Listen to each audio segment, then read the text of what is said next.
ये हवा। Toxic a fairy tale for grown আপসের ট্রেলার ও গানে সহশিল্পী ইয়াশের সঙ্গে অন্তরঙ্গ দৃশ্যের কারণে সামাজিক মাধ্যমে তীব্র সমালোচনার মুখে পড়েছেন বলিউড অভিনেত্রী কিয়ারা আদভানি। এমন পরিস্থিতিতে স্ত্রীর পাশে দাঁড়িয়েছেন অভিনেতা স্বামী সিদ্ধার্থ মালহোত্রা।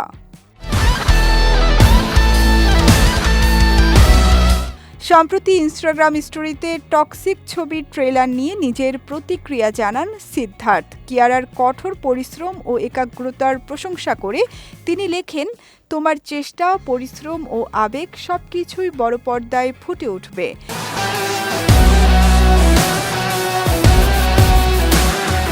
এটি তোমার সেরা কাজগুলোর একটি হতে যাচ্ছে কিয়ারা। পরিচালক গীতু মোহন দাস, ইয়াশ এবং পুরো দলের তৈরি করা এই জাদু দেখার অপেক্ষায় আছি।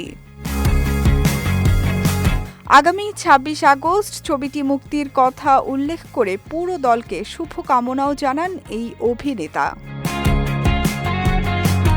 মূলত সিনেমার তাবাহি গানে ইয়াশ ও কিয়ারার কিছু অন্তরঙ্গ দৃশ্য প্রকাশ্যে আসতেই শুরু হয় সামাজিক যোগাযোগ মাধ্যমে তীব্র সমালোচনা, যার জেরে অনলাইনে ব্যাপক কটাক্ষের মুখে পড়েন এই অভিনেত্রী। তবে এই কঠিন সময়ে কিয়ারার পাশে দাঁড়িয়েছেন ইয়াশ। সম্প্রতি বেঙ্গালুরুতে ট্রেলার প্রকাশ অনুষ্ঠানে কিয়ারার কাজের প্রতি পেশাদারত্ব ও একাগ্রতার মন খোলা প্রশংসা করেন তিনি।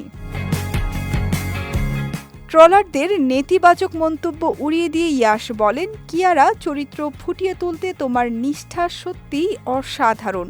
তুমি অত্যন্ত বিনয়ী একজন মানুষ। শিল্পী হিসেবে চারপাশের অহেতুক কথায় কান না দিয়ে নিজের বিশ্বাসে অবিচল থাকা উচিত।